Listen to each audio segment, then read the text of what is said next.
Sejam bem-vindos ao primeiro episódio do Bom Viver Podcast. Um podcast onde vamos falar sobre sono, qualidade de vida. Hoje temos alguns especialistas aqui que vêm ganhando espaço e notoriedade na nossa região. E a gente vai ir para a apresentação deles, mas antes disso, eu queria falar um pouco sobre o patrocinador desse podcast. Esse podcast é patrocinado pela Bom Vive, uma empresa que busca trazer qualidade de vida através do tratamento de ronco e apneia. Tá? Esse podcast vai ficar conhecido como a sua dose mensal de conhecimento. Nós vamos buscar fazer uma vez por mês, inicialmente, e após isso, caso pegue embalo, a gente vai aumentar isso para vocês. E agora vamos apresentar os nossos especialistas. Primeiro eu queria apresentar ele, o Dr. Paulo, que é nosso co-hoster e idealizador de estudo. E o Dr. Paulo Reis é especialista de sono.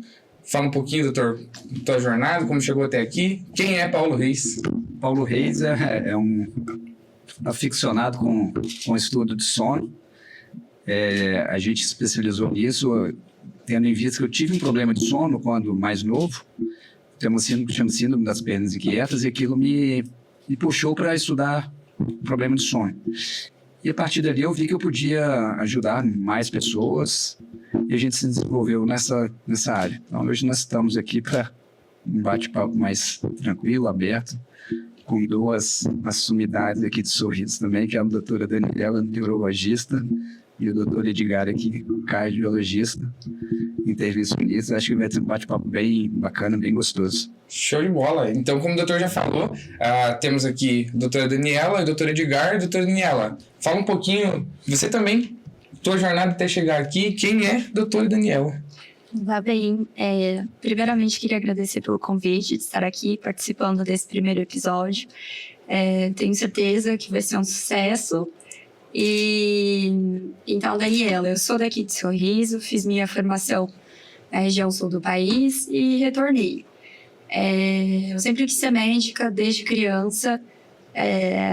Sempre foi um sonho, uma coisa que nasceu dentro de mim. Eu não tenho familiares ou pessoas próximas que eram médicos, mas eu sempre tive vontade. E a minha especialidade é um pouco parecida com a escolha que fez sentido pro Paulo. Eu também, quando eu tinha uns 13, 14 anos, eu tinha dor de cabeça.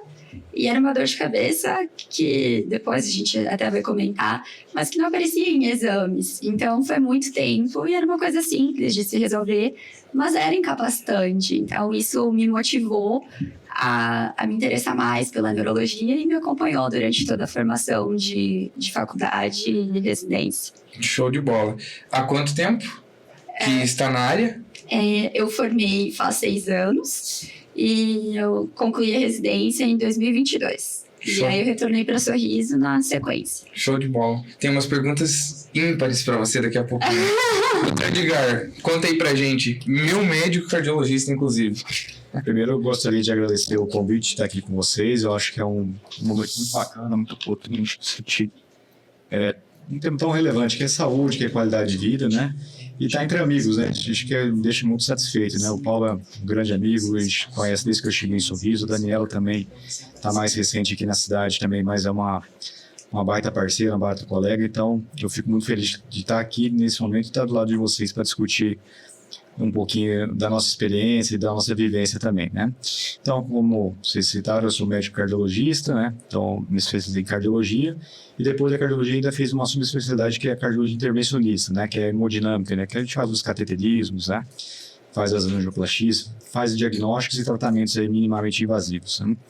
E a gente também gosta muito de lidar com o paciente clínico dentro do consultório, que é o que a gente faz um link com os colegas, né, de lidar com pacientes complexos e que tem uma abordagem multidisciplinar, né? Então, eu fiz minha formação de graduação em Minas Gerais, depois fui fazer minha especialização em São Paulo e sempre tive...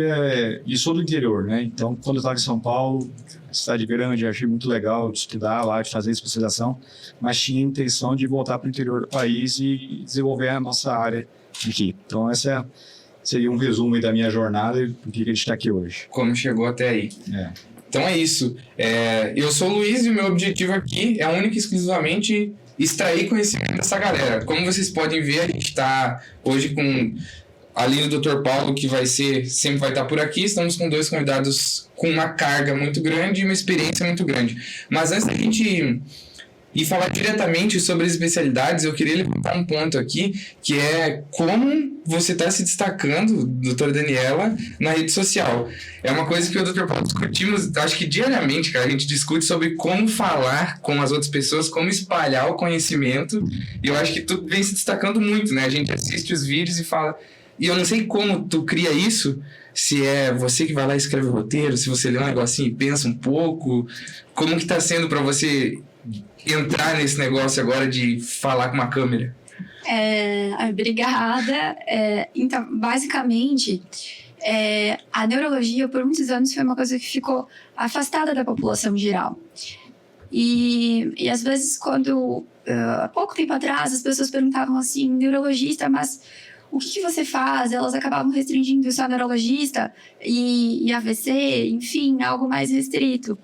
E aí eu comecei a perguntar para familiares, para amigos, o que você tem de dúvida sobre neurologia? E aí, assim, e buscando os temas para que os vídeos, a internet possa ser também uma fonte de orientação e de informação. E o meu objetivo é que essa informação chegue para quem realmente precisa. Então, às vezes, é aquele paciente que ele tem dor de cabeça, dando um exemplo, né, de dor de cabeça. Ele tem uma queixa e essa queixa, às vezes, ele está protelando, não está indo atrás. E levar uma informação do que é importante, o porquê é importante ir atrás e a gente conseguir resolver, atenuar para melhorar a qualidade de vida. Então, eu acho que a gente consegue evoluir nessa parte de tornar os conteúdos mais atrativos, enfim, ouvindo as pessoas. E a gente também sabe que, às vezes, até o paciente conseguir chegar no especialista ou no subespecialista, isso leva alguns anos, né? Leva um certo tempo. Então, a ideia desses vídeos é que a gente consiga encurtar, porque, às vezes, a gente sabe que precisa de um profissional, mas não está tão habituado qual seria o primeiro profissional, o primeiro especialista a procurar, né? Como começar a procurar? Por onde iniciar. Basicamente é isso. Sim. E eu acho uma coisa interessante que a gente estava conversando, né, Dani, antes, falar na linguagem do paciente, não no mediquês, né? Acho que o Edgar tem trazido isso bastante também. É importante porque isso aproxima a gente do público-alvo nosso, né? E, infelizmente, a gente não foi treinado para tal, né? A gente veio de uma geração que tinha essa exposição tamanha. A gente veio de formações mais tradicionais, né? Era muito formal a coisa, né? Então, acho que isso aí tem mudado e realmente acho que é o caminho para a gente levar a informação para todos, né? Porque é difícil pensar, eu ia citar agora o Dr. Edgar, porque falar sobre o coração, por mais simples que possa parecer, é difícil você mostrar na execução o que é isso, né? Perfeito. Eu acho que é um grande desafio você, isso que o Paulo falou, traduzir isso de uma forma mais simples, mais palatável para as pessoas, né? E que a gente consiga se comunicar, porque às vezes você vai lá, faz um termo super técnico, gasta um tempo e você está comunicando muito mal, né? Porque a gente tem que tentar trazer as pessoas para entender as situações que isso pode impactar positivamente na vida de muita gente, né? A informação de qualidade e com a linguagem que realmente a pessoa possa aproveitar aquele conteúdo, né? Porque a gente está muitas vezes lidando, por exemplo, a parte cardiovascular é a principal causa de morte no mundo e no nosso país, né? Então, se a gente alertar, se a gente orientar e conseguir comunicar adequadamente, a gente vai impactar muito, isso não tem dúvida, né? Mas para nós médicos e um pouco que vemos de uma formação mais tradicional, que estamos inserindo agora um pouco nesse mundo digital, digamos assim, é um desafio enorme. Você sair daquela linguagem tradicional, aquela linguagem técnica, e a gente fica às vezes preocupado o que os nossos pares vão pensar daquilo que a gente está falando, se é que a gente está sendo muito leigo. Acho que não, acho que a gente se expor e trazer um conteúdo de qualidade, eu acho que a gente vai trazer muito benefício para a população de uma forma geral e E para a gente também, eu acho que isso é fundamental. Eu acho que é bem isso mesmo, né? A linguagem adequada para o momento adequado, né? Você está no congresso, você vai ter que falar médico, né? Com linguagem médica, com linguagem técnica, com números precisos. Agora, para a população, acho que isso muitas vezes foge, né? Isso afasta em vez de atrair. E a gente vem vendo, principalmente no nosso conteúdo, que, querendo ou não, falar sobre ronco, a gente acredita, pelo menos eu acredito, estudando isso, que ele ainda é tratado meio como um tabu, o ronco. Porque tem aquele negócio a mulher fala que o esposo ronco, que o esposo ronca, mas ele fala, não, é mentira, não, parece ser exagero. Então, sempre tem travas em volta disso. É igual essa semana a gente estava debatendo, na semana passada, inclusive, a gente fez uma linha editorial falando sobre a neuro vinculada com o ronco e como isso consegue, onde que os dois se juntam para tratar disso, e a gente vinha falando sobre a diferença que as pessoas sentem no peso de falar sobre depressão e ansiedade, né? Que eu não sei até qual que é a tua visão sobre isso, mas depressão é meio tabu. Não, depressão, eu não tenho depressão, ou a pessoa foge disso. E a ansiedade é muito mais fácil de se falar, né? E lá a gente também está começando a sentir isso. Eu não sei se tu sente isso também, doutor. Você que... Eu vejo que tu mostra muito, né? Como que abriu a veia para a circulação voltar. E não sei o que tu acha sobre isso, Dani. Se tu puder falar um pouquinho sobre como chega esse paciente para você. Porque as pessoas chegam... Às vezes ela nem sabe o que ela tem. Nem sabe se tem depressão, o que é isso, né? Cada vez mais a gente tenta tratar o nosso paciente, o ser humano, de uma forma geral, né? Ele como um todo. Então, muitas vezes o paciente ele vem se queixando, na minha vivência, de desatenção, de redução do desempenho e até por ter, às vezes, uma informação mais fácil e a gente ter algumas comorbidades, algumas doenças que estão mais em alta, estão sendo mais faladas. Então, às vezes ele já vem contando. Doutor, eu andei lendo sobre isso, ouvi um vídeo sobre isso, eu me identifico, enfim.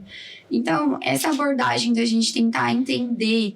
às vezes o paciente, é muito difícil um paciente chegar para você e falar assim, olha, eu tô com depressão, né? Ele vem buscar entender o que está acontecendo.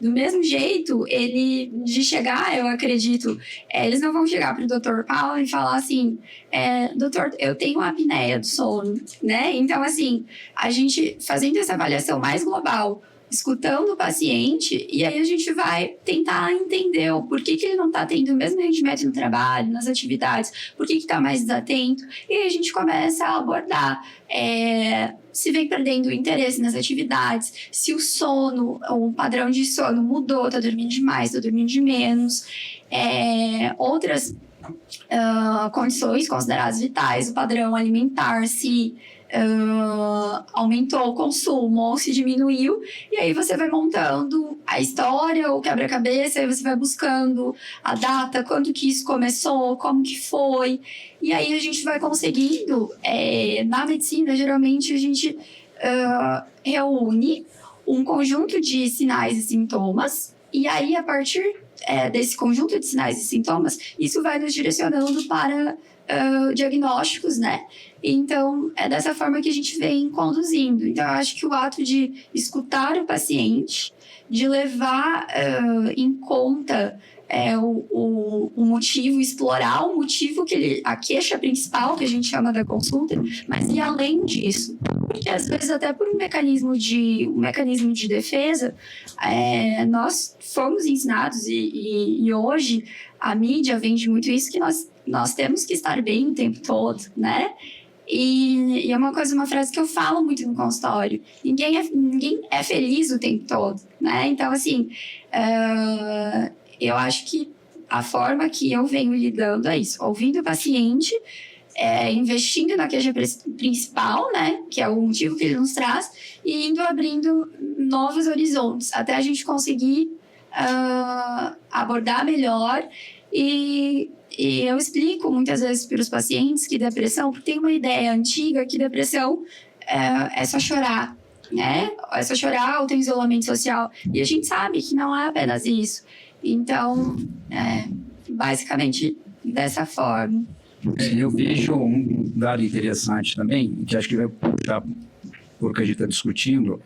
O Edgar ele trouxe um ponto aqui: as doenças cardiovasculares são as principais causas de morte, né? Sim. No mundo, e Brasil inclusive. E eu queria que você explanasse um pouco mais a respeito, porque assim, a maioria são preveníveis, né? A maioria você consegue prevenir. Só que vai depender bastante de mudanças de hábitos, né? E mudanças de hábitos, às vezes, hábitos que estão enraizados ali há anos.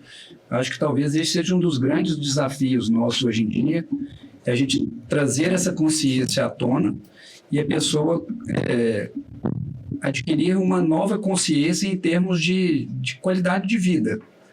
Né, os hábitos, e aí que eu acho que a gente vai linkar bastante sono com a questão cardiovascular, com a questão neurológica também. O sono é um dos pilares, mas a alimentação está bastante associada, a atividade física também está bastante associada. O que a Dani fala bastante também é a questão de uma saúde se constrói, né? Uma alimentação constrói uma saúde, uma atividade física constrói uma saúde. Eu brinco sempre, eu gosto bastante de fazer analogias, o Luiz me conhece bastante. Eu acho que nós estamos num ponto da medicina que nós chegamos agora não no ponto de tratar, é mais no sentido de prevenir, porque a maioria a gente consegue prevenir. Eu troco uma correia dentada de um carro antes que ela arrebente. Não tem sentido eu trocar uma correia dentada depois que arrebentou, porque o prejuízo vai ser muito maior. É o que eu falo bastante com o paciente que às vezes tem problema cardiovascular. Cara, nós não temos que deixar você infartar para depois você se tratar. Né? O seu coração tratado depois de um infarto é um caso de um carro com motor que fez retífica. Né? Pode recuperar? Pode, Não é mas não vai ser o motor original mais. E hoje a gente sabe que a prevenção existe. Tanto a prevenção por mudança de hábito, quanto a prevenção por tratamentos precoces. Né? Comenta um pouco hoje, né? Vai ser interessante. Com certeza, Paulo. E acho assim, na minha prática diária, eu lido com as duas pontas, né? Eu trabalho no meu consultório tentando fazer prevenção e trabalho também, né, no hospital tratando pacientes infartados dentro do laboratório de hemodinâmica, né? E muitos desses pacientes que chegam para a gente infartados eram pessoas que até outro dia não tinham muitos sintomas, né? E talvez esse paciente ele perdeu a oportunidade de se prevenir, né?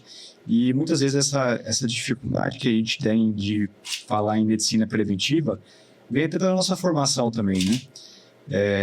A gente muitas vezes foi treinado a tratar doenças, né? E a gente sabe que a gente tem muito mais sucesso quando a gente previne do que quando a gente trata. Isso é relativamente óbvio para nós, mas no dia a dia, e o paciente muitas vezes ele não enxerga isso, ou tem dificuldade de enxergar, porque o resultado ele não é imediato. É uma construção, igual você falou, né? O paciente ele tem que construir os seus hábitos do dia a dia, a alimentação, a atividade física. E hoje a gente está numa sociedade um pouco mais imediatista, né? A influência, às vezes, negativa, né, da tecnologia, né, gerando muita ansiedade, gerando resultado rápido, ver que o vizinho, né, já atingiu um certo nível e o cara quer conseguir aquilo ali rápido, e a gente vê que as pessoas estão buscando meios não de construir, mas de conseguir as coisas muito rápidas. E acho que a prevenção não, a gente tem que fazer uma mudança, e às vezes mudar paradigmas, mudar conceitos de vida, demora. Sim. E você, muitas vezes eu falo para o paciente, o que nós estamos fazendo aqui, não vamos plantar os frutos daqui 15, 10, 20 anos. Sim. E não vai ser um comprimido que vai resolver isso, né? E então acho que nós médicos que saímos de grandes instituições que ficam lá tratando doenças raras, graves, a gente acaba pecando um pouco na nossa formação em termos de prevenção. Por exemplo, medicina do sono, eu não vi na minha graduação, eu não vi na minha especialização, e a gente vê no dia a dia o quanto é importante a gente trabalhar com isso. E a gente tem que fazer buscativo, como a Daniela falou. O paciente não vai chegar para a gente dando, eu tenho um problema cardíaco, tem que fazer questionar o paciente, que há uma barreira. E às vezes ele não vai nem saber como falar isso. E o cara não quer falar de sono, porque... Sempre foi assim. Mas não é isso não, doutora. Eu sempre fui assim. E assim, o que eu vejo muito é assim, vai mexer no hábito da pessoa. Sim. Uma coisa que vai trazer desconforto, né? Esses dias eu peguei um paciente que 40 e poucos anos, e aí o cara é agrônomo, e aí tem aquelas reuniões de agrônomo todo dia da semana, né? E aí as reuniões à noite normalmente são reuniões que vão ter bebida, né? E vão dormir tarde, o sono do cara vai ser ruim. E aí ele falando assim para mim, mas eu não consigo, doutor, porque eu não consigo enquadrar no padrão de sono que você me propôs, porque eu tenho esses jantares toda noite e acaba que tem bebida alcoólica. Aí eu falei, cara, mas não estou falando para você não ir. Vai, mas não precisa beber todo dia, não precisa sair tarde todo dia, né? Mas não tem como, porque... Isso é quebrar o hábito ali. E no fundo, o que a gente viu? Cara, ele não estava querendo mudar o hábito, porque é um hábito de rotina deles há muito tempo, né? E isso, querendo ou não, incomoda. É mexer no status quo, né? Na zona de conforto ali, e que é favorável, é igual fazer exercício. Sim. Eu treino, quer dizer, agora eu estou sem treinar há algum tempo, mas eu vi o Edgar treinando aeróbico lá atrás, né, Edgar? Acho que 10 anos atrás. E aí, assim, cara, não é fácil. Não é fácil. Quem nunca fez e começar a fazer e ter uma constância, é uma constância que leva para a vida. E eu digo sempre, quanto mais tempo se demora, mais os velhos hábitos se enraizam. Né? Então, uma pessoa de 60 anos começar a fazer atividade física é muito mais difícil que uma pessoa de 10, de 20, né? Porque vai se enraizando cada vez mais aqueles hábitos que, teoricamente, são nocivos. Né? E a pessoa mais nova também não tem um pouco de dificuldade para começar o hábito daí? Tu não acha isso? Eu acho que não. Eu acho que a pessoa mais nova depende do exemplo que ela vem tendo. Eu vejo assim, por exemplo, os meus filhos todos praticam atividade física, porque a gente pratica, a mãe pratica bastante. O Edgar, acho que é a mesma coisa. A Dani, eu tenho certeza que eu não tenho filhos ainda, né, Dani? Mas é certeza. Porque, assim, a gente puxa o exemplo. Eu acho pouco provável dos nossos filhos, por exemplo, comerem mal. Vão comer doce a mais do que a gente come, mas eles vão ganhando uma consciência. Né? Eu tenho um filho de 18 anos hoje, vai fazer 18 anos. Cara, ele é mega regrado. E não foi impositivo, nada, de forma alguma. Acho que isso cresce. E acho que é isso que a população vai começar a se desenvolver. Né? Hoje se previne muito mais uma doença cardiovascular do que antigamente, uma doença cerebrovascular do que antigamente também. As pessoas estão ganhando consciência. Tem gente que fuma ainda? Tem. Mas grande parte que não fuma, ela sabe que fumar vai fazer mal. Ela sabe que comer em excesso de açúcar vai fazer mal. O problema é quando não se tem conhecimento. Né? E isso da mudança de hábitos de vida, eu sempre falo para os pacientes, porque eles trazem todo esse contexto social que o Paulo comentou agora, né? Mas aí eu vou ficar deslocado, enfim. Aí eu sempre tento explicar que a gente tem que ter uma constância, mas que podem existir exceções. Sim. Mas se durante 30 dias, a maioria dos dias, a maior parte, você conseguir manter a constância, esse resultado é muito positivo para a sua saúde, né? E na neuro, eu venho pegando mudanças, enfim, tanto de doenças cardiovasculares e também agora de doenças neurodegenerativas, que doenças neurodegenerativas, por exemplo, as mais conhecidas, doença de Alzheimer, que é relacionado à questão da memória, não só memória, mas principalmente, e doença de Parkinson, que é mais relacionada aos movimentos, tremor, lentidão. E até pouco tempo atrás, isso a gente sempre soube que a atividade física e os bons hábitos de vida, eles eram importantes para prevenir essas doenças, né? Mas agora teve uma vertente muito forte disso e a gente tem estudos de boa qualidade de que para prevenir doença de Parkinson, duas coisas mais objetivas atividade física, né, ter uma constância, claro que tem, não é uma vez na semana, mas é uma coisa que se encaixa numa rotina, né, de pessoas que trabalham, têm todos os seus compromissos sociais, familiares, enfim, e cuidar da glicose, né, então assim, então cada vez mais, para a gente construir saúde de modo geral e neurológica, a gente tem que investir na prevenção. E eu acho que é muito importante a gente deixar isso claro para os nossos pacientes, que tem que ter a constância, e as exceções, elas podem existir, mas que as exceções, realmente, elas têm que ter, elas são exceções, né? Eu gosto de brincar bastante nesse aspecto, assim, por exemplo, McDonald's engorda, cara. Pô, não é comer um McDonald's uma vez ou outra que vai engordar. Acho que todos nós aqui já comemos McDonald's, né? Então, assim, não é o McDonald's, é o quanto você come de McDonald's, né? É o quanto você toma de Coca-Cola, né? Então, assim, e não é aquele tabu de ser 8 ou 80, né? Acho que você não precisa ser um maratonista, mas também você não pode ser um sedentário. Acho o seu meio termo ali. É que as pessoas nem entendem que o meio termo resolve. Ela às vezes nem faz nada porque ela fala, puta, eu vou ter que cuidar da alimentação, eu vou ter que fazer atividade física, eu vou ter que piriri. Daí o cara fala, não, então não vou fazer nada, porque senão... Mas assim, nós vai ter que cuidar disso, né? Uma empresa não tem que cuidar da gestão, não tem que cuidar de marketing, de vendas, faz parte, né? Acho que a saúde nossa é a mesma coisa. Quando você faz um procedimento, você tem que cuidar de vários pontos, né? Então, isso aí é uma constituição, realmente. Edgar, o que você me fala em relação a sono e doença cardiovascular?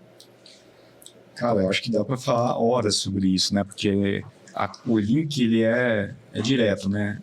Sono ruim, ele com certeza vai trazer consequências cardiovasculares ruins. Isso a gente vê no dia a dia.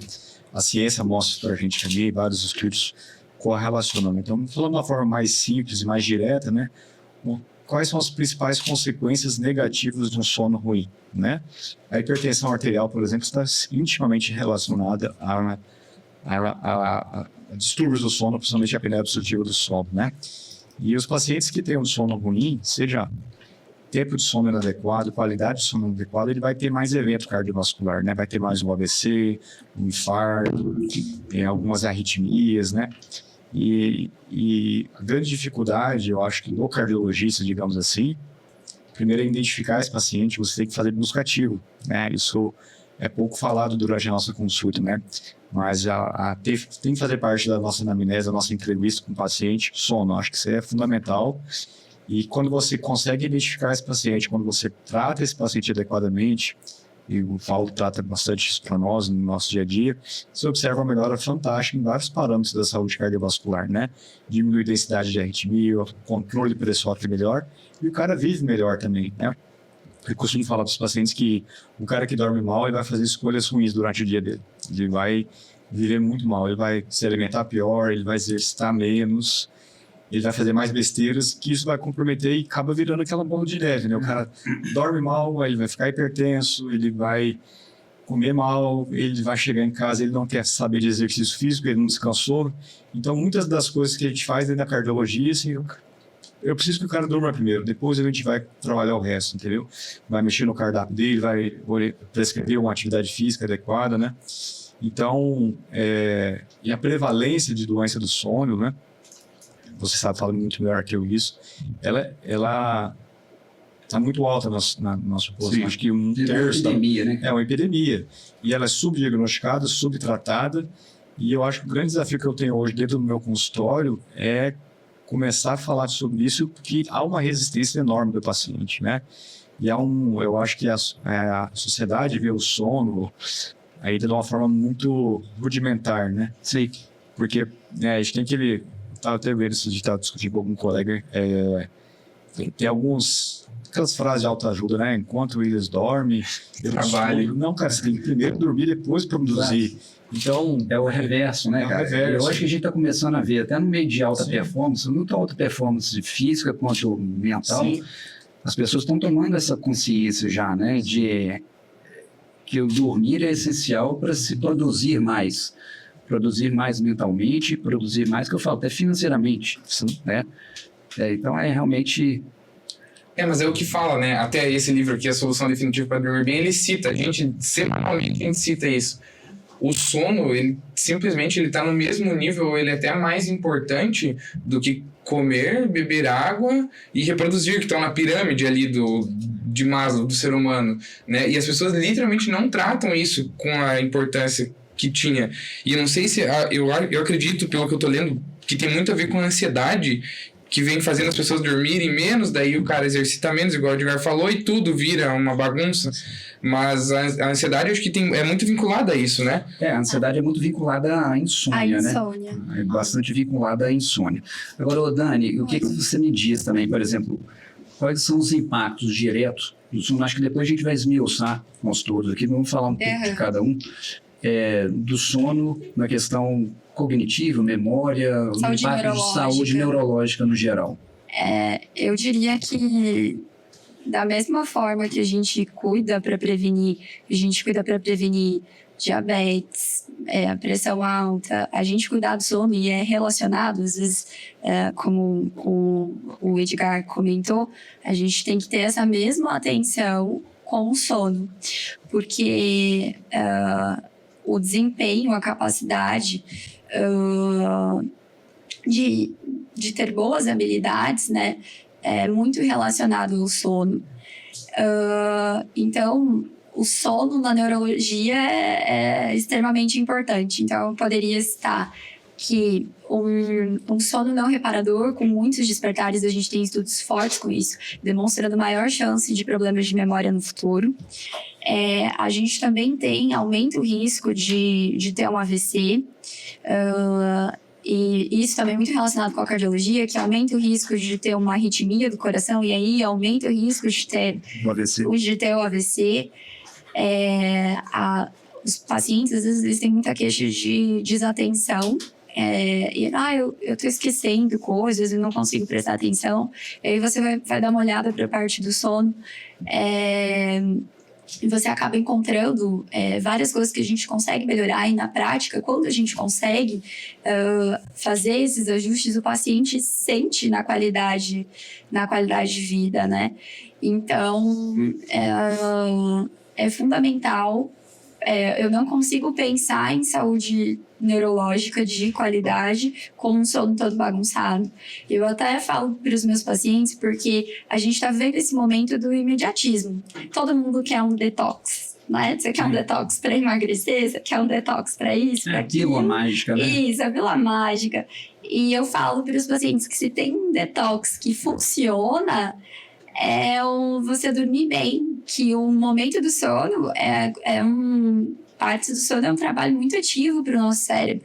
Então, é naquele momento que o nosso cérebro descarta, por exemplo, proteínas substâncias, enfim, que se ficarem ali, vão acabar a longo prazo fazendo mal para o nosso funcionamento, né? O resíduo, o lixo orgânico, né, que a gente produz durante o dia. Que a gente produz durante o dia. Então, cada vez mais não tem como a gente pensar em saúde neurológica e não valorizar o sono. O sono é fundamental.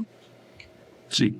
Eu consigo a gente linkar, assim, por exemplo, o Edgar falando, por que o paciente, muitas vezes, ele infarta, né? E por conta de um sono ruim, ou por que tem uma perda de memória em relação ao sono ruim, né? O sono tem um papel fundamental na questão dessa limpeza do organismo. Não é um simples ato de você pegar e descansar só. O organismo está ativo durante o sono, né? E essa essa privação de sono, ou a apneia do sono, por exemplo, que são os dois mais comuns hoje em dia, né, os problemas de sono, eles vão gerar esse descompasso. Então, vai acumular substâncias no organismo que vão desencadear processos maléficos no corpo, né? E aí vem a perda de memória, né? Dor de cabeça também. As dores de cabeça. A memória, a gente tem que lembrar sempre, né? O Edgar estava falando ali que a pessoa tem que dormir para estar bem no dia seguinte. A memória está intimamente relacionada com o sono, né? Porque o que você estudou hoje, o que você aprendeu hoje, a memória vai ser consolidada numa fase específica do sono. Então, além de dormir, tem que dormir bem, que é um outro conceito que eu tenho pegado bastante, e que eu comecei a ter um alerta maior esses dias. Eu estava em um curso, e não era curso nem da área médica, não, um curso, outro tipo de curso. E aí as pessoas, quando ficam sabendo que você é médico do sono, todo mundo se interessa muito pelo assunto, né? Porque assim, eu acho que todo mundo tem um pouco de problema de sono, né? E aí as pessoas vieram me perguntar, aí um dos caras vieram falar assim, cara, mas eu durmo bem. Aí eu falei assim, beleza, mas como é que você dorme? Ah, não, qualquer lugar que eu encoste durante o dia, eu durmo. Então, assim, eu não tenho problema de sono. Eu durmo a noite toda. Mas o fato de você dormir em qualquer lugar durante o dia, isso mostra que seu sono está ruim. Porque se você dormiu bem, você não vai dormir qualquer hora, em qualquer momento do dia, em qualquer lugar do dia. Né? Porque o seu sono ele foi reparador. Então, existe um conceito distorcido ainda de que dormir a noite toda quer dizer que você dormiu bem. É diferente do insônia. O cara que tem um insônia para um apneico. A pessoa que tem insônia, normalmente ela vem muito incomodada, né? Porque aquilo gera um estresse muito grande. Agora, o apneico, normalmente a pessoa que ronca, ele não tem essa percepção. Ele acha que ele dorme e foi a noite toda e que aquilo foi suficiente. E aí que eu digo, os sonos são 3 bases significativas, né? Você tem um tempo adequado, que num adulto jovem é de 7 a 9 horas, com média de 8, e a gente vê cada vez que a população tem dormido menos do que isso, e por privação voluntária, né? Você estava falando das frases mais célebres, né, cara? Deus ajuda quem cedo madruga, né? Então, assim, cara, você quer madrugar, mas dorme cedo, né? Eu digo sempre o seguinte, nós estamos na fase hoje que não temos que ter despertador para acordar. Nós temos que ter despertador para ir dormir, porque as pessoas a cada vez estão dormindo mais tarde, porque rede social, eventos sociais, tudo puxa para a pessoa cada vez dormir mais tarde, só que elas continuam acordando no mesmo horário, né? E isso vai gerando essa privação. E em relação à apneia, a pessoa normalmente ela fragmenta muito o sono, às vezes sem perceber, né? E a cada vez que ela acorda, e muitas vezes os pacientes assustam, né, de falar, você acordou 100 vezes, 120 vezes à noite, às vezes até mais. Eles, putz, não é possível que eu acordei esse tanto de vezes, né? E aquilo ali, o que gera?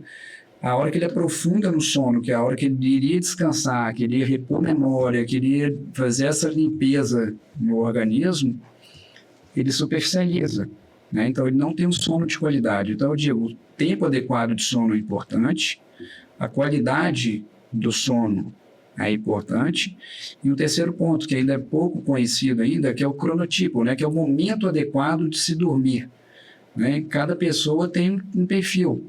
Algumas pessoas têm o perfil mais matutino, são aquelas pessoas que dormem cedo e acordam cedo, e aquelas pessoas que são vespertinos, que dormem tarde e acordam mais tarde. E no meio dos dois tem os indiferentes, que eles conseguem se ajustar.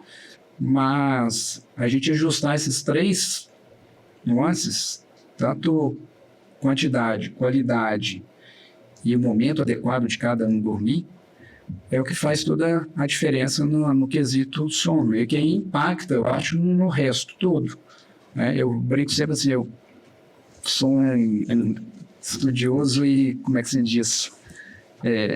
Eu curto o que eu faço, então, assim, muitas vezes o pessoal está puxando sardinha para o sono, mas não, o sono é a base do resto todo, né? Lógico que os outros são pilares importantes também, mas como ele falou, assim, não tem como você fazer uma alimentação saudável se você não tem um sono saudável. Por quê? Se você dorme mal, você tem tendência a comer pior, comer mais e comer coisas mais calóricas. E isso tem estudos que comprovam, né? Atividade física. Você tem uma tendência a não fazer atividade física também, de maneira adequada. Por conta de que, cara, se o cara dormiu mal, eu falo, a bateria vai acordar menos carregada. No seu corpo, ele vai ter tendência a buscar repouso. Então, se você dormiu mal, no final do dia você vai fazer uma academia, vai ser muito difícil. E aí, muitas vezes, entra num dilema pessoal. Paulo, até vocês estão comentando um pouco que o sono é um processo ativo, e falando da função do sono, dessa função de limpeza que a Daniela citou, que você citou, mas acho que uma coisa que é importante a gente falar também desse processo ativo, de alguma da produção hormonal que acontece no período noturno. Isso tem uma correlação com o que você está falando, né? Até com saúde cardiovascular, porque a gente sabe que boa parte do metabolismo, né, dos açúcares, glincídico, né, tem relação com produção hormonal que acontece no período noturno. Né? Sim. Então esse paciente vai ter tendência a ter distúrbios glicêmicos um pouco maior, né? E uma coisa que a gente vê muito no consultório hoje, né, um pouco mais nos homens principalmente, né? Deficiência de testosterona, o cara está desanimado, o cara quer repor o hormônio e às vezes por até à noite. O cara vai dormir um pouco melhor, ele vai ter uma produção hormonal mais adequada, uma resposta mais adequada e os hábitos vão melhorar, né? E as pessoas, igual eu falei anteriormente, estão buscando as pílulas, né? Para tudo, para resolver tudo, né? Então, acho que a gente saber que o sono ele é um processo ativo, que ele tem essa função de limpeza, de descartar memórias ruins, que a Daniela citou muito bem, né, de ajudar a captar informações novas, mas essa questão hormonal, acho que ela impacta demais, né? Muito. Uma coisa que a gente tem aqui perguntar, Paulo, uma dúvida, uma coisa que a gente tem visto muito hoje está muito na moda a suplementação, né? Hoje quer suplementar tudo e é uma tendência que fala que suplementação é uma coisa natural. Eu queria que você falasse um pouquinho sobre a melatonina, porque a gente vê tudo sobre o sono, eu vou tratar com melatonina. Como é que você sinalizaria isso para a gente, para a população? Qual é a função da melatonina? Como é que se suplementa e como é que se enxerga isso? Eu enxergo assim, melatonina, eu não enxergo ela nem como a vila, nem como a pílula mágica, de forma alguma. Acho que tem suas indicações. A melatonina é um sincronizador de sono, né? E aí vem uma dessas nuances que eu prego muito também, tanto quanto a questão hormonal, quanto a questão vai a melatonina aí também. Nada melhor do que a sua melatonina endógena. E tem como você aumentar a sua produção de melatonina endógena. Né? E como que se faz isso? Né? A luz inibe a produção de melatonina. Tá? Hoje nós somos uma sociedade que vivemos mais no escuro durante o dia e mais no claro durante a noite. Mais no escuro durante o dia, em que sentido? Se nós estivermos aqui dentro de uma sala, a luminosidade é muito menor do que a luminosidade quando você expõe ao sol. E nós temos que lembrar que nós somos uma espécie de 10 mil anos de evolução. A luz elétrica não tem 200 anos. O fato de você se expor muito à luz à noite, isso vai cair muito sua produção de melatonina. Tá? Isso é um fato, não tem estudos que comprovam isso, né? E hoje, cada vez mais, se tem menos produção por exposição a telas, a celular e a própria luz elétrica. Né? Em relação à questão suplementação, eu utilizo bastante melatonina em pacientes que precisam sincronizar o horário de sono. Tá? A melatonina, a partir de 60 anos de idade, normalmente existe uma queda de produção, então normalmente eu gosto de suplementar essas pessoas também. E alguns pacientes com insônia também a gente usa. Tá? Agora, na população geral, é errado usar? Não, de forma alguma, desde que use no momento adequado, tá? E o momento adequado a gente tem que ver de acordo com o horário de sono de cada pessoa e com a dose adequada também. Tá? Isso aí vai ajudar a melhorar a qualidade do sono? Vai. Tá? Agora, entra naquilo. A gente tem que ter um pouco de ressalva para falar isso, porque as pessoas começam a querer a pílula mágica. E ela perde o hábito dela de fazer bons hábitos, então diminuir luminosidade, diminuir tela durante a noite, para repor com remédio. A mesma coisa da questão hormonal, testosterona. O cara, não, mas eu não preciso ter bom sono, mas eu vou ali e injeto uma testosterona. Então, assim, a gente tem que ter um pouco de parcimônia nesse aspecto, porque assim, as pessoas começaram a usar melatonina de uma forma... Eu já vi gente tomar melatonina de manhã, você tem noção? E a melatonina ela tem efeitos outros que não só para o sono, efeitos antioxidantes. Eu estava até conversando com a Dani antes, tem um estudioso na Argentina, um cara mega estudioso da melatonina. E ele estuda a melatonina não só pela questão do sono, mas com outras nuances, preventivo de câncer, várias, que ainda existem já algumas comprovações, e até com doses assim, mega altas, sabe? Mas que não está na rotina de prática clínica ainda. Mas que a melatonina, nesse aspecto, eu acho que assim, ela criou-se uma espécie de que vai resolver tudo. E não vai. Infelizmente, não vai. Ela tem suas indicações. É igual a gente vê o Zolpidem, né? A medicação para o sono, que agora ela foi restrita para receita azul, né? Quer dizer que ela é vilã? Não. Ela tem suas indicações quando bem indicado para casos específicos. Então, assim, eu vejo a melatonina como uma boa suplementação. Agora, outra coisa também, qualidade das melatoninas que se vê no mercado também, cara, virou um whey, né, de melatonina. Então, assim, até que ponto que algumas são realmente eficazes, né? Eu gosto de usar algumas marcas, acho que não sei se justifica a gente falar aqui, depois a gente pode até conversar em separado, mas essa parcimônia para usar, acho que é importante, porque virou um negócio assim, vai tomar melatonina e vai melhorar o sono, e infelizmente não é, né? E tem muito a melatonina, enfim, para aquele paciente específico, e uma das coisas que eu acho que vale a pena a gente reforçar é que tem que ter uma orientação médica, né, para se iniciar. Sem dúvida. Esses tempos eu estava lendo eram relatos de caso, mas que era uma associação, como está muito na moda, vamos dizer assim, de usar a melatonina, de indução de superovulação devido a altas doses de melatonina. Então, às vezes, você está usando sem orientação para ter um benefício e você acaba produzindo um malefício para o seu organismo, né? Então, assim, tudo tem que ser muito bem avaliado e orientado, né? Às vezes, esses dias eu até estava conversando que às vezes uma coisa para a maioria da população, ela é benéfica, mas talvez para você existem outras coisas mais ideais, né? Então, por isso da gente trabalhar sempre com uma medicina individualizada, focada na pessoa, né? Eu acho que isso aí eu acho que ele vai a indicação adequada, dose adequada e o momento adequado de se tomar, né?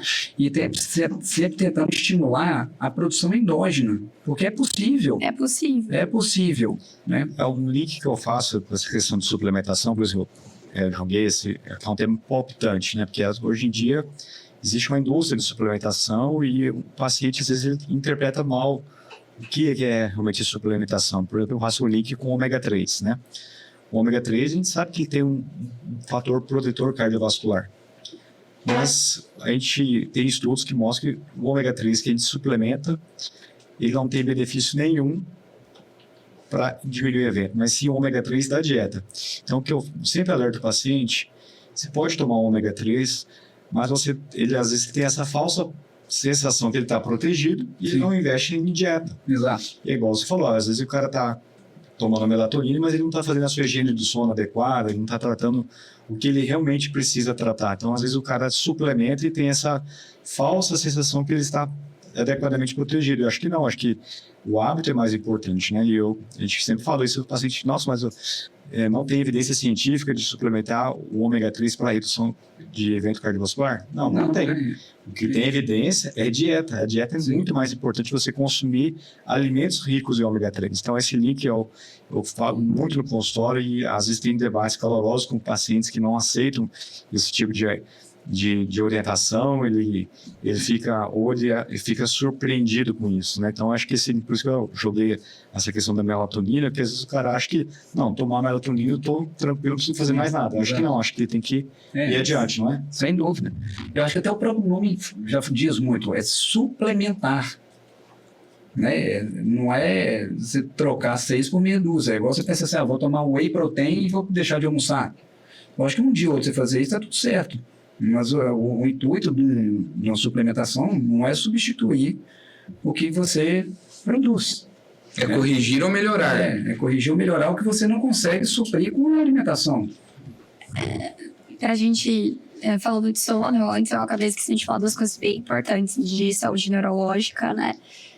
Isso, uma que é o humor, né? As emoções, o quanto é importante. Por isso que é tão importante que eu resolvi voltar agora para isso. E a outra, dor crônica. O que é uma dor crônica? É uma dor que tá com o paciente há mais de 3 meses, né?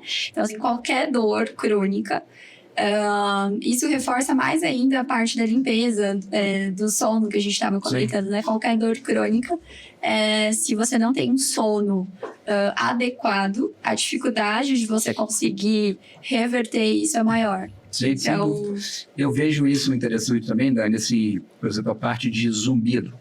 Tem bastante correlação com o sono também. Porque, assim, um sono ruim, lógico que não se sabe os mecanismos fisiopatológicos e tal. Talvez de sua parte, talvez saiba, pode explicar melhor para a gente. Mas um sono ruim, ele leva uma percepção pior das coisas. Tudo fica, eu falo assim, amplifica tudo. O mundo fica preto e branco, né? Então, o cara que não dormiu bem, principalmente a insônia, né? Ela gera essa percepção negativa. Então, assim, você imagina você ter uma insônia, já é ruim. Agora, você imagina você estar à noite com um pouco de dor e com insônia. Aquilo amplifica de uma forma que começa a trazer um desconforto muito grande. A mesma coisa eu vejo isso com questão do zumbido, né? Então, realmente, é um fator, né? As emoções, elas são muito trabalhadas durante o sono também, né? E aí vai o contexto de processamento de memórias ali, o contexto que se dá para aquele episódio que aconteceu durante o dia. A gente vê muito isso, né? Acho que de maneira fácil de enxergar. Você dormiu, às vezes, incomodado com uma coisa, e no dia seguinte você acorda que você já vê aquilo se você dormiu bem, você já vê aquilo com outros olhos, né? Então, como é que o sono tem esse poder reparador, né? Em relação às emoções. exatamente. Você ia falar de uma outra coisa também, que Eu ia fazer uma pergunta pro Edgar. A gente está falando de hábitos de vida e muita coisa envolve cultura, e aqui a gente tem uma coisa muito forte e que às vezes acaba sendo desafiador para mim em consultório, é que o paciente fala que o consumir, quando a gente pergunta assim, o senhor faz consumo de bebida de álcool? Só o que é saudável para a saúde. Todos os dias eu tomo um copo de vinho, uma taça de vinho, enfim. Eu queria pedir para o Edgar, assim, da parte da cardiologia, que eu acho que isso é importante para as pessoas saberem, assim, qual a opinião geral, enfim. Geral, pessoal, enfim. Realmente, a gente vê que o conceito para o paciente do consumo de álcool, muitas vezes ele é equivocado, né? Porque a gente sabe que o consumo exagerado de álcool, ele vai ter consequências negativas em várias esferas da saúde, né? Na questão do sono, na questão da saúde cardiovascular, alguns tipos de câncer, né? Alguns distúrbios do humor, que o Daniel citou, né? E nós estamos num meio, na nossa sociedade, que o consumo de álcool, ele é altamente prevalente, o consumo deletério de álcool, né? E muitas vezes o paciente chega, doutor, mas eu tomo só uma taça de vinho por dia, né? E aí você vai, mas essa quantidade é um pouco acima do recomendado, né? A gente sabe, por exemplo, em relação ao vinho, né, que tem alguns fatores protetores, como resveratrol, etc., mas esse seria um cálice por dia, né? Então você vê que a maioria dos pacientes que tem o hábito de consumir está consumindo um pouco a mais do que deveria, né? Então o que a gente faz de uma forma geral dentro do consultório? Primeiro, a gente nunca encoraja a beber. Vamos começar a tomar vinho porque tem evidência científica que o vinho faz bem. Não existe isso. A gente não pode encorajar. O cara que tem o hábito de beber, é aquilo que a gente estava falando no começo, tudo é uma questão de equilíbrio. Vai ter uma festa, o cara vai tomar um pouquinho a mais, tudo tranquilo. Eu acho que atingir um equilíbrio, ele é fundamental, né? E muitas vezes eu brinco com o paciente da seguinte forma: quantas latinhas de cerveja eu posso tomar no final de semana? Eu falo, a gente tem que fazer conta quantas vezes você fez exercício durante a semana. Sim, porque a gente vê totalmente esse desequilíbrio. Então, entre aspas, não que eu estou prescrevendo o paciente, orientando, mas o cara tem um norte, que ele tem que ter uma questão do equilíbrio, né? E a gente vê o aumento de muitas situações, por exemplo, algumas arritmias, uma razão com consumo excessivo de álcool, um controle inadequado da hipertensão, né? Então, é um tema que está sempre presente na consulta. Aqui na nossa região, o Paulo até falou isso, a gente vê que algumas profissões, o paciente está exposto ao álcool mais frequentemente pela questão social. Às vezes, na época de plantio, enfim, que o agro é muito forte aqui na nossa região, o agrônomo tem que sentar lá com o cara para vender o produto dele, para discutir, e está sempre com a cervejinha. Né? E a cervejinha, ela puxa o belisquete, que também é um alimento inadequado. Isso, o cara às vezes faz isso 3, 4 vezes por semana, sentando com o cliente. Isso vai trazer prejuízo para a saúde dele, né? E é uma coisa para ele que é natural, é cultural. Não, para mim é tranquilo, faz parte do meu dia a dia. É só uma cervejinha. É só uma cervejinha, mas, cara, é 3, 4 vezes por semana, não é só final de semana, e aí o cara não vai se exercitar. E o que a gente tá falando? Ele vai dormir mal, e aí vai fazer essas coisas ruins do dia a dia. Então, acho que a gente abordar e sentar com o paciente e discutir o que é um consumo de álcool moderado, aceitável, é muito importante. E às vezes ele acha que está uma taça de vinho, 2.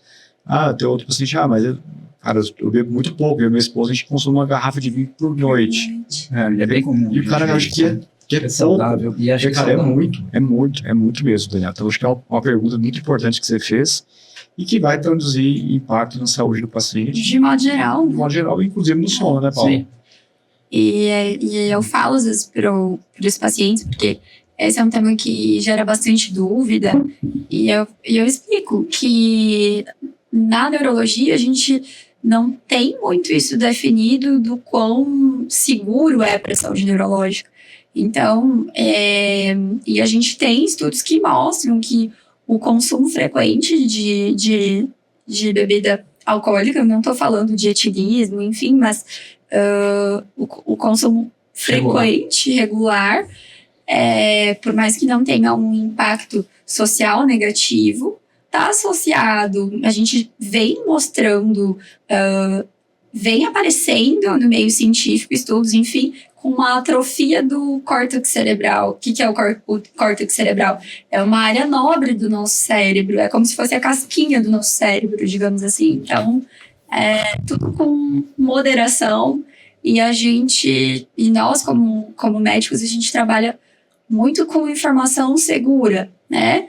Mas coisas que estão vindo, que estão na vigência de mudar, a gente também tem que ter esse olhar mais amplo, né? Para já começar a orientar. E isso é uma das coisas, isso que o Edgar comentou, não é infrequente. Eu tenho pacientes que falam exatamente isso. Eu e minha esposa tomamos uma garrafa de vinho todos os dias. É engraçado que assim, o vinho é aceitável. Né? Você fala assim, não, eu tomei uísque, não, mas vinho, cara, uma garrafa de vinho é aceitável, é bacana, assim, né? Saudável, né? E no fim das contas, vocês têm que...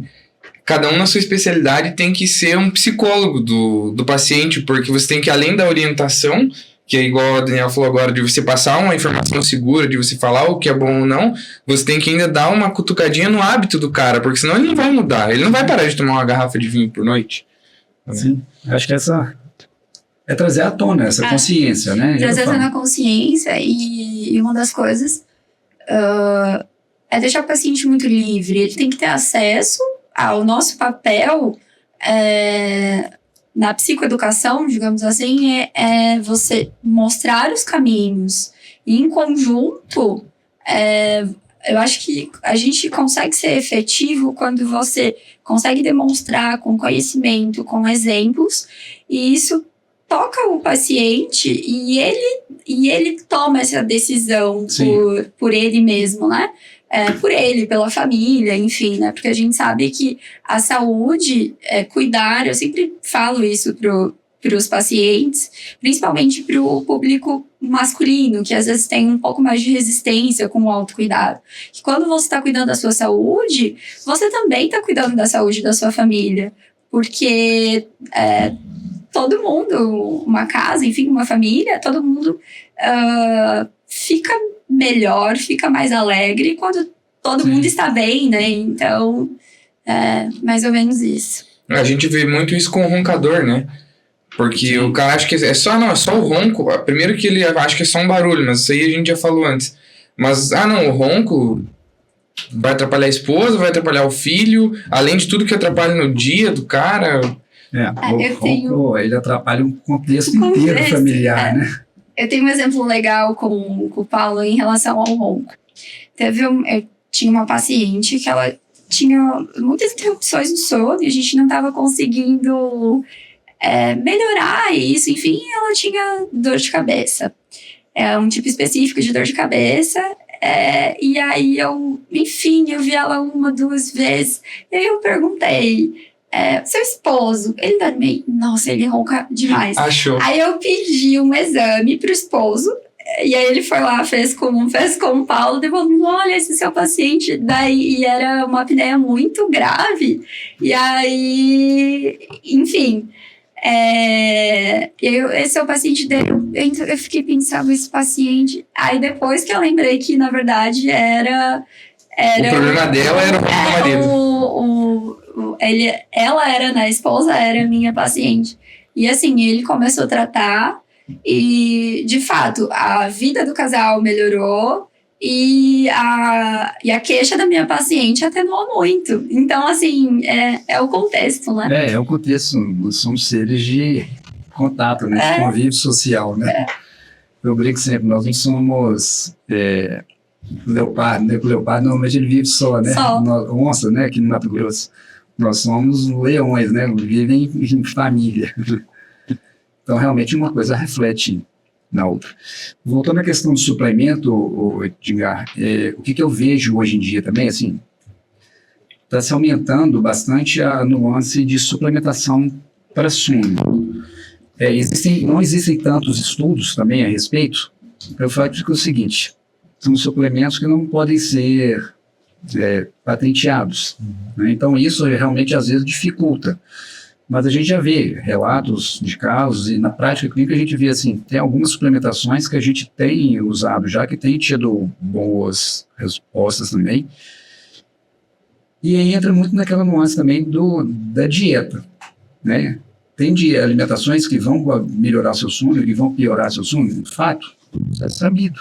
E é muito fácil de levantar isso para a população também. E é assim, cara, se comer uma feijoada de noite, você vai dormir bem ou vai dormir mal? É sabido, né? Vai se dormir mal. Né? O excesso de açúcar à noite, ele vai trazer prejuízo para o sono também. O álcool, que a gente estava citando antes, né? O álcool à noite pode fazer um papel de induzir o sono? Sim. Eu já tive vários pacientes com insônia ou com apneia que tomam álcool como medicação. Né? Achou uma forma ali de uma medicação disfarçada, mas o problema é que o álcool ele vai te trazendo sono, mas um sono de qualidade ruim, porque você não deixa você aprofundar. Então, assim, acho que a suplementação ela vem. Só que eu acho que a gente tem que ter cautela para não virar modismo, né? E achar que aquilo ali vai ser a salvação de tudo. Eu acho que é uma parte, como o próprio nome diz, é suplementar, mas nada impede. É igual tomar hormônio para crescer, musculação. Cara, não adianta você tomar hormônio e não fazer academia. Não adianta você tomar hormônio e não comer bem. Não adianta você tomar hormônio e não dormir bem. Então é um contexto. Quer virar fisiculturista, cara, você vai ter que fazer um contexto todo de saúde. Né? E eu falei fisiculturismo aqui num contexto de ganho de massa muscular extremo, mas para se ganhar massa muscular, assim como outros nuances, é um todo. Não vai ser só a suplementação que vai resolver o problema. Com certeza, Paulo. E assim, a suplementação é um desafio, às vezes, você discutir isso com o paciente, né? Porque o paciente tem a ideia que a suplementação é algo natural. Então, ele pode usar sem nenhum tipo de critério, sem nenhuma orientação médica, igual a Daniela mencionou, que a melatonina tem que ser uma dose prescrita, o horário correto. Então, a gente tem que orientar, e eu acho que a Daniela falou muito bem isso. A gente é uma fonte de informação para o paciente. Então, o acolhimento que a gente faz para o paciente, né? Eu tenho uma briga muito grande, a gente tem um desafio muito grande hoje com o uso de testosterona dentro do consultório, que a gente sabe que isso aumentou muito na população jovem, principalmente, ou de meia idade, e tem consequências cardiovasculares negativas. Eu já vi muitos casos, tem muitos pacientes que já tiveram eventos cardiovasculares jovens, com infarto, com implante de stent, né? Com doença coronariana prematura por conta de uma situação que às vezes o cara não foi acolhido, e às vezes o médico julga o paciente, ou é um pouco mais agressivo, cara, você tem que parar. Não dá, porque o cara, se você parar uma testosterona, o cara vai pro fundo do poço, né? Então, a gente ter essa postura de acolher, de informar, e tem pacientes que vão continuar utilizando. E a gente não vai deixar de acompanhar esse paciente, você vai tentar minimizar os danos daquela escolha que o paciente fez, né? Hoje em dia, as decisões dentro do consultório, seja de procedimento, de exame ou de um terapêutico, ela é compartilhada, né? Então, a gente põe na mesa para o paciente o que tem de evidência científica daquele cenário, né? O que pode acarretar de malefício e qual é a nossa sugestão. E o paciente vai escolher o caminho dele, né? E a suplementação, eu vejo, e a minha grande ressalva que eu tenho um pouco com a suplementação, é que eu mencionei anteriormente, aquela falsa sensação de proteção que eu não preciso fazer mais nada. Sim. Eu não sou contra, eu acho que a suplementação, ainda, a gente fala na cardiologia, a gente é muito focado em qual estudo mostrou isso, né? Tem algumas coisas que a gente não vai conseguir ter estudo no curto prazo, não vai ter um Waze, não vai conseguir desenhar um estudo. Mas se tem plausibilidade biológica para aquilo, se faz sentido, se vai ajudar o paciente a ter outras escolhas boas, que eu acho que a parte da suplementação ajuda ao ter suplementando, vai estar me exercitando, Eu acho que é um contexto, né? É um contexto, é um conjunto. Então, eu não sou contra a suplementação, mas eu tenho um pouco de restrição do jeito que ela está sendo utilizada e propagada, às vezes, principalmente nas mídias sociais. Não, só suplementar e tá tranquilo. Não, eu acho que o sono também vale isso. Né? Sem dúvida. E isso até a gente perguntar, né? A gente sabe que a suplementação é importante para o sono, e uma coisa que a gente orienta o paciente, às vezes nem sei se estou orientando de forma adequada, mas acho que é uma parte importante, chama-se de higiene do sono, né, Paulo? Sim. Como é que você orienta o seu paciente? O que é a higiene do sono? Cara, a higiene do sono, cara, na verdade, nada mais é do que um conjunto de bons hábitos que vão te fazer ter um sono de qualidade melhor, né? Essa semana mesmo eu peguei um jovem, de 28 anos, ele estava com um quadro depressivo, já trata com um psiquiatra, um quadro depressivo, com ansiedade e uma insônia, assim, de mega difícil controle. E aí a gente vai rastreando, né? Porque em primeiro momento essa pessoa ela já chegou com... já tinha tomado, sei lá, mais de 8 medicações para tentar tratar a insônia e não resolveu. E aí você vai rastrear o dia, né? Eu tenho o hábito de, cara, me conta o seu dia, desde que você acorda até a hora que você vai dormir. Sim. E aí você vai rastreando os hábitos deletérios ali para o sono. Então, por exemplo, essa pessoa ela tinha um hábito de... ela trabalha em home office, tá? E aí ela tem o escritório é dentro do quarto. E isso é péssimo, né? Em primeiro momento, as pessoas não têm consciência disso. Mas eu digo o seguinte, como é que eu exemplifico? Cara, se você for trabalhar de pijama e de pantufa, você acha que vai render mais ou vai render menos? Né? Você vai dormir de terno, Dante, você vai dormir com essa roupa que você está aqui agora. É diferente. O seu cérebro está condicionado com pijama é para dormir. A gente faz essas associações. E de maneira inconsciente, né? E aí, uma das coisas, cara, tem que tirar o escritório de dentro do quarto. São coisas distintas. Você vai passar a dormir melhor e você vai render melhor no trabalho também, porque é os dois lados, né? Isso foi uma das coisas, mas eu tive vários hábitos nocivos. Né? Então, por exemplo, a luz branca é uma luz que diminui a produção de melatonina, então ela vai prejudicar o sono. Então, o que nós temos que tentar fazer? Diminuir luminosidade à noite e tentar pôr luz amarela. E por que da luz amarela, cara? Aí vem a questão de histórico da espécie, né? Nós somos uma espécie de 10 mil anos que a gente vivia no escuro quando escurecia. Chegou 7 horas da noite, estava escuro, o que as pessoas iam fazer? Ia para dentro da caverna e ia dormir. Né?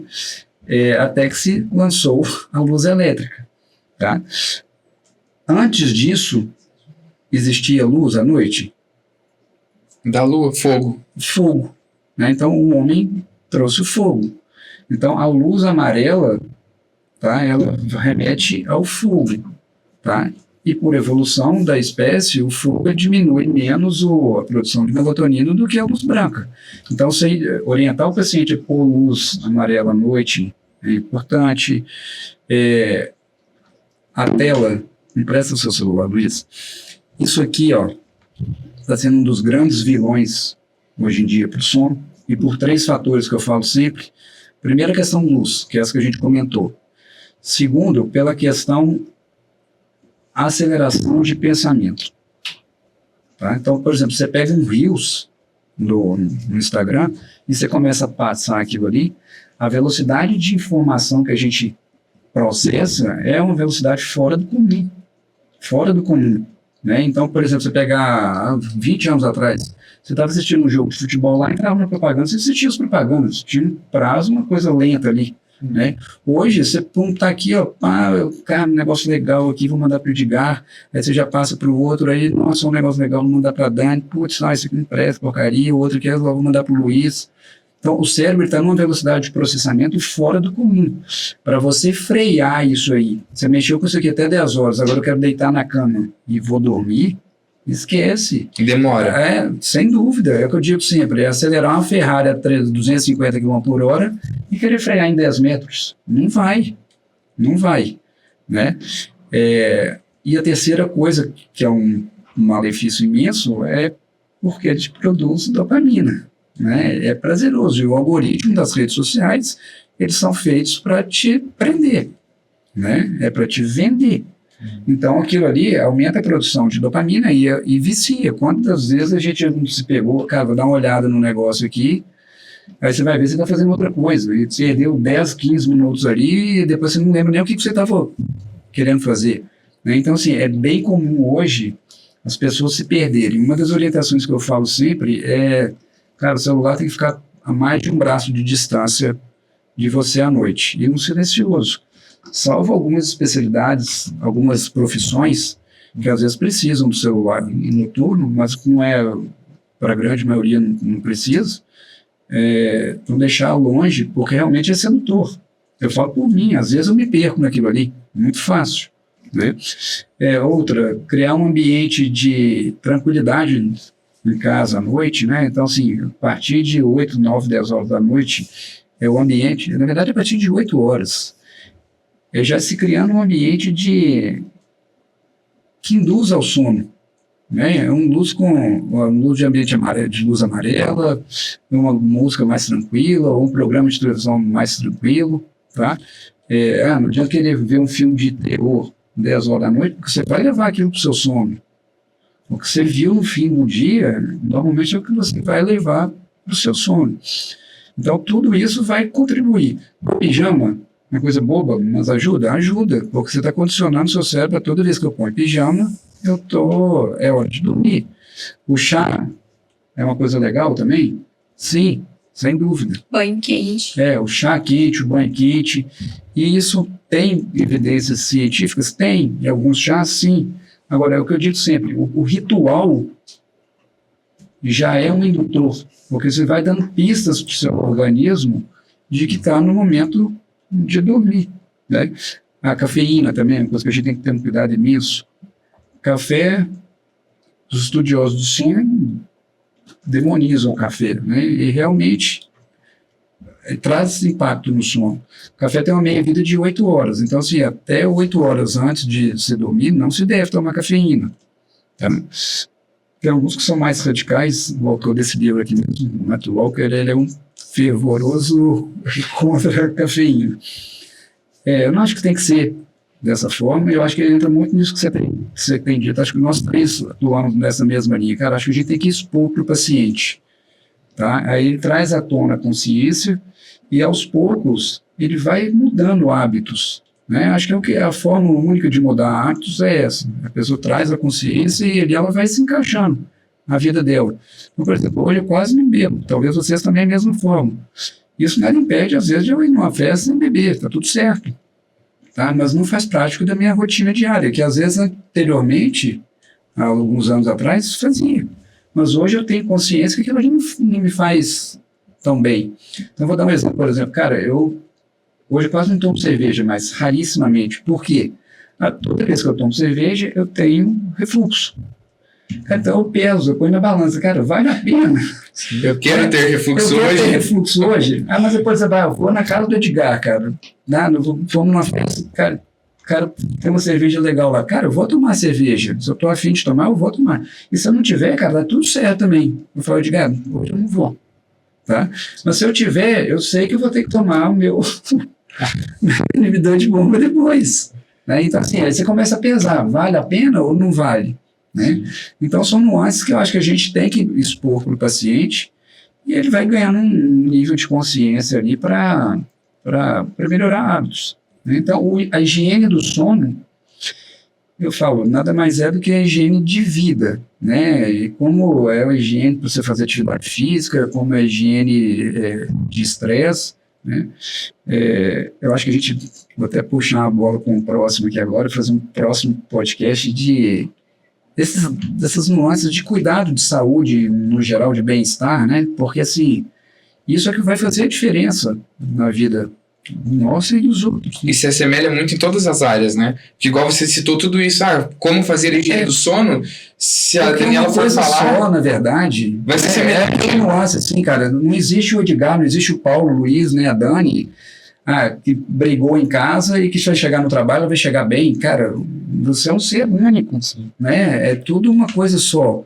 Então, assim, se você preza por atividade física, preza por alimentação saudável, preza por um sono adequado, preza por fazer uma avaliação cardiovascular preventiva, uma avaliação neurológica preventiva, cara, isso mostra pra gente que a pessoa está num ciclo virtuoso. Uhum. E por mais que ela escape em algum momento ali, que faz alguma merda, né? Mas aquilo é uma coisa que é exceção. É como você falou, não é isso aí que vai fazer o mal, né? E eu acho que na higiene do sono, em outras coisas também, a gente fazendo associações e associações positivas e vai virando um hábito. Eu vou dar um exemplo de uma associação positiva que eu faço e que me ajuda muito. Eu fui uma criança que eu não tinha grandes habilidades para o esporte. Então, que eu realmente comecei a fazer atividade física foi quando estava na faculdade e que eu comecei a entender a importância disso e vendo os desfechos depois no internato, que são os 2 últimos anos da graduação, que a gente tem mais contato com os pacientes, internação, e vendo por que alguns pacientes tinham doenças graves e evoluíam mal, e outros também tinham doenças graves, e eles conseguiam evoluir melhor, enfim. E bons hábitos sempre estão relacionados a esse contexto mais favorável.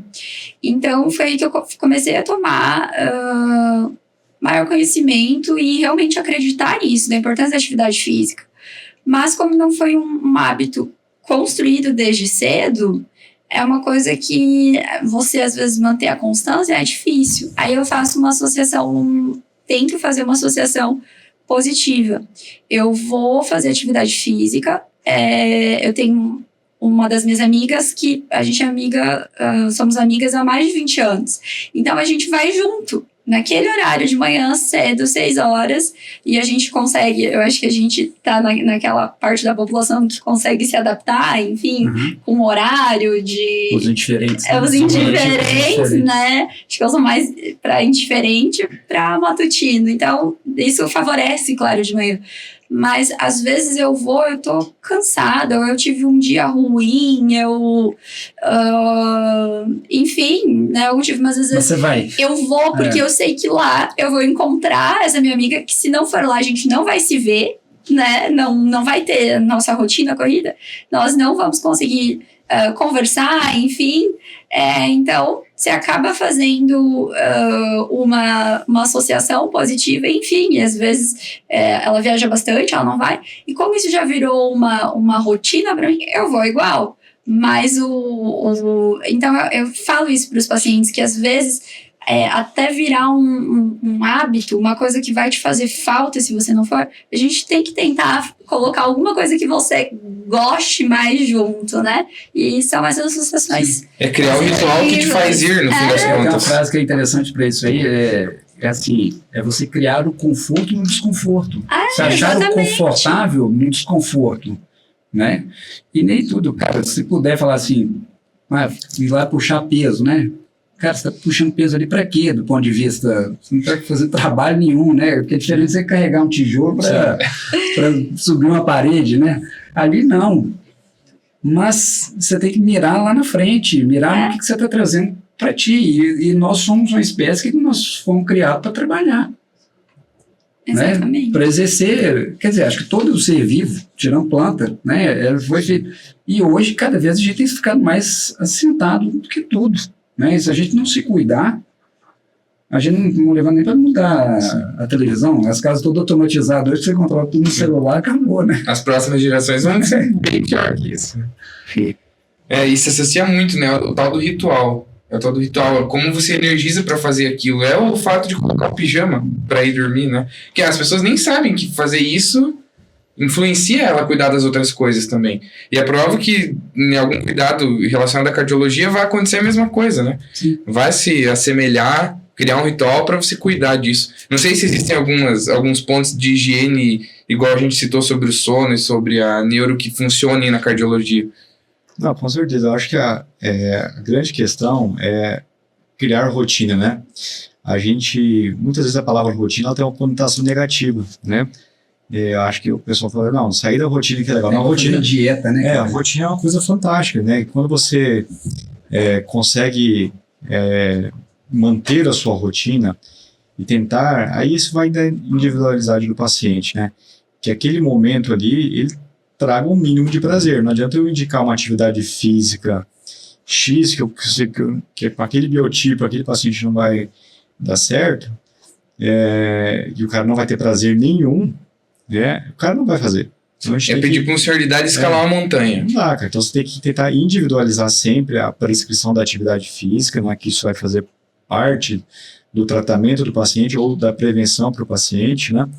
E que aquilo ali se torne rotina. Eu acho que a grande dificuldade é fazer virar rotina, né? O exercício tem que ser rotina. Igual a Daniela virou rotina na vida dela. Fez uma associação positiva, achou um exercício que para ela se adapta bem na rotina do trabalho, do biotipo dela, etc, né? Então eu tento sempre com o paciente esmiuçar o que nós vamos tentar de atividade física. Muitas vezes eu falo assim, tem que sair da inércia, que o ideal sempre a gente mesclar, por exemplo, o exercício resistivo e o aeróbico, né? Mas eu falo, o ideal é sair da inércia, né? Então, já é o começo, né? Eu já saio do paciente, às vezes eu falo para o paciente, então hoje 6 horas da tarde na Blumenau ou na caminhadinha, o cara vai saber que ele tem que começar hoje, né? Aquilo ali, claro, é uma brincadeira, ele vai achar aquilo que se adapta melhor à rotina dele, que traga um mínimo de prazer, vai ter o desprazer, igual o Paulo falou, nem sempre tudo é confortável, e a gente tem que saber lidar com isso e pensar em ganhos, né?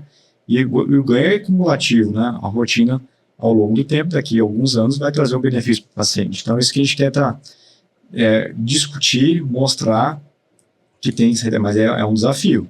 E boa parte do tempo que a gente tem numa consulta médica, o cardiologista está habituado a falar de doença, de prescrever o remédio, de pedir o exame X, Y, Z, e o tempinho para falar de mudança de estilo de vida, né? Que vem sono, alimentação, exercício, às vezes a gente tem que ampliar um pouco isso aí, porque isso vai ter muito mais impacto positivo com um determinado exame que a gente está discutindo, uma tomografia mega complexa, etc., né?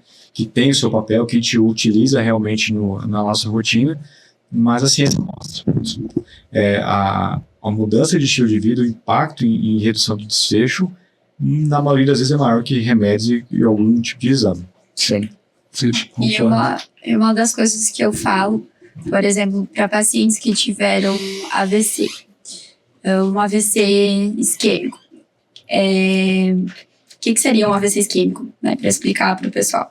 É quando no nosso cérebro a gente tem o que leva os nutrientes para o nosso cérebro, oxigênio, enfim, são os vasos. Então, o AVC isquêmico é quando parte de um vaso que vai lá para o cérebro, ele entope. Basicamente, é isso. E aí eu sempre explico para os pacientes que uma vez que você teve AVC, é porque você teve AVC que você não pode ter outro, né?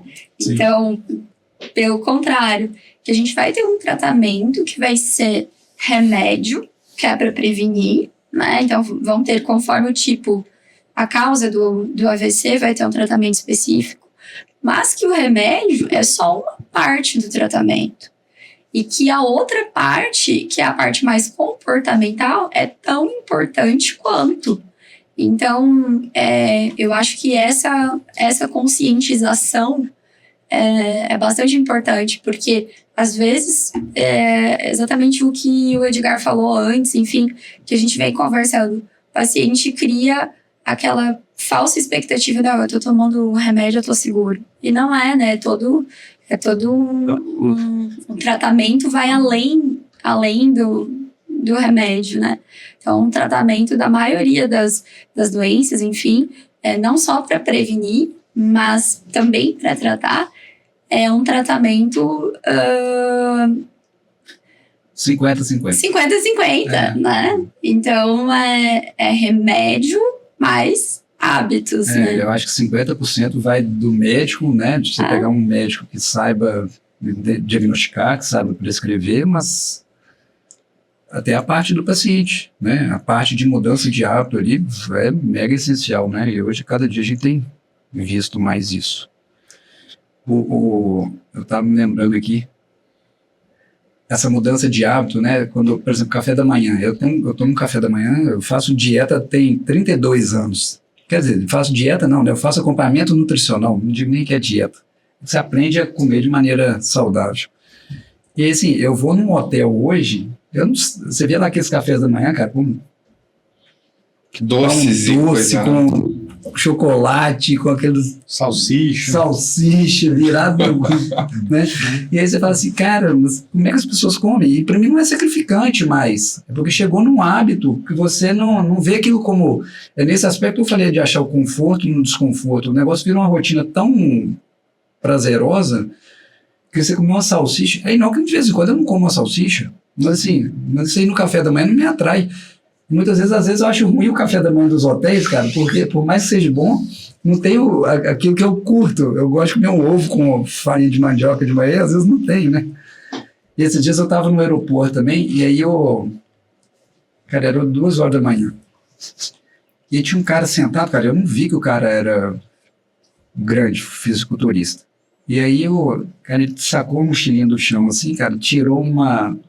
Marmita? Não, ele tirou uma Tupperware vazia, aí depois tirou uma balança, aí depois ele tirou uma térmica de dentro, cara. Uhum. Isso era 2 horas da manhã. Aí ele tirou a térmica, tirou uma outra Tupperware de dentro da térmica, e estava cheio de frango desfiado. Sim. Aí ele pôs a Tupperwarezinha vazia na balancinha e começou a pesar. Aí eu falei, cara, não é possível, bicho, que vida tosca, né, cara? Comer frango 2 horas da manhã, né? Sem, tipo assim, eu não tava com vontade nenhuma de comer, né? E aí depois o cara levantou, eu vi que o cara era muito forte, o cara era fisiculturista, e aquilo faz parte da rotina, e ele não faz aquilo como sacrifício, provavelmente. Sim. Né? Ele vê aquilo como uma rotina. É prazeroso, às vezes. E aquilo que eu digo, é você achar um porquê. Um porquê de você fazer atividade física, um porquê de você dormir bem, um porquê de você trabalhar, né? E aquilo deixa de ser um negócio... Cara, não, eu tenho que trabalhar porque... Deixa de ser uma obrigação. Esse exemplo que você deu do hotel foi bem legal. Essa semana retrasada, eu fui sair de férias, fui para um resort, né? E fui com um grupo de amigos.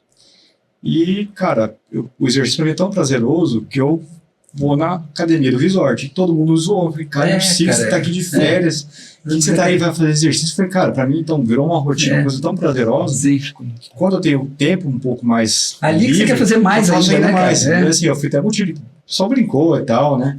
Comigo lá me zoando que eu tava indo num resort, teria que... Na esteira.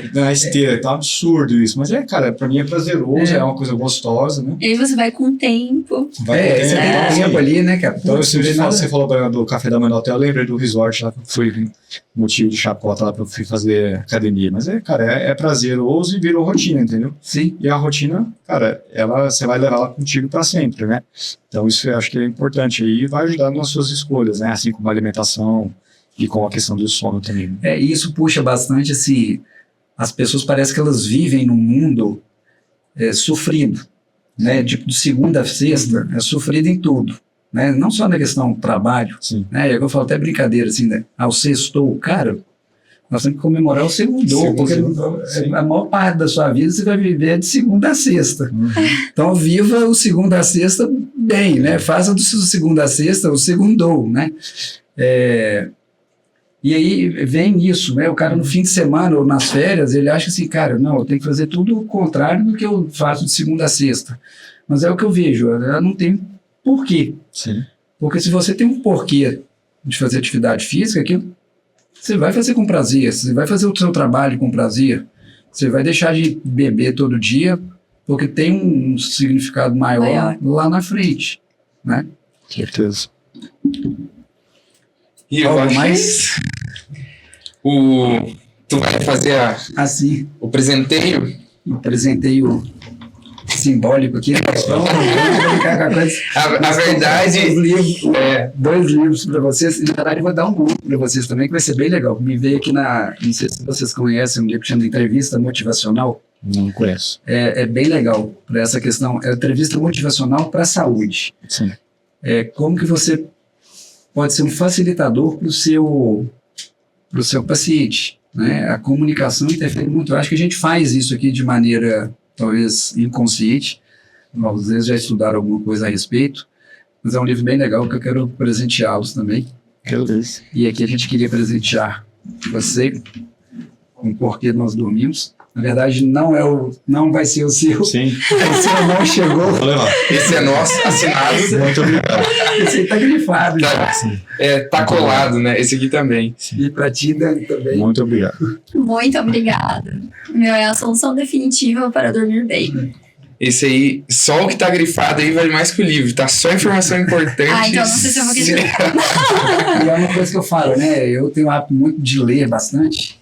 E foi um hábito que foi criado. Um livro que é interessante para criar novos hábitos também, que chama Hábitos Atômicos. Não sei se vocês conhecem. É um livro bem bacana, porque ele fala isso. É a mudança de 1% a cada dia que vai te gerar um hábito 100% lá na frente. A leitura me trouxe bastante crescimento em todas as áreas, emocional, profissional, financeira. Eu estimulo bastante meus pacientes. Esses livros aqui são livros, não são técnicos, são livros que foram escritos para leigos. Sim. Só que a gente acha muita resistência ainda de as pessoas lerem, né? Hoje, cada vez mais vídeo mais curto ainda. Mais rápido. Mais rápido. Então, assim, fica a dica também. Acho que a leitura faz parte do crescimento e do desenvolvimento. Porque eu vejo assim, o cara escrever um livro desse aqui, foram anos de estudo que estão ali, que é uma carga, uma bagagem de conhecimento muito grande que você pode adquirir ali em uma semana. Exatamente. Então, eu queria agradecer aos doutores terem aceitado o convite, ter participado com a gente. É o começo de uma jornada nova. Eu e o doutor fazia muito tempo que estava conversando, vamos fazer, o que a gente vai fazer, como a gente vai fazer, quem vai fazer, quem são os primeiros, o porquê que a gente vai fazer. E vocês foram os primeiros nomes que o doutor citou. Eu já conheci o doutor Edgar, já acompanhava a doutora Daniela pela proximidade das operações mesmo. E então, assim, queria agradecer de verdade. Esse foi o primeiro passo. É muito provável que vocês venham voltar para cá. A gente vai convidar de novo. Tem muita coisa para falar com vocês. E é isso. Esse foi o nosso primeiro episódio. E até a próxima. Fechou. Obrigado.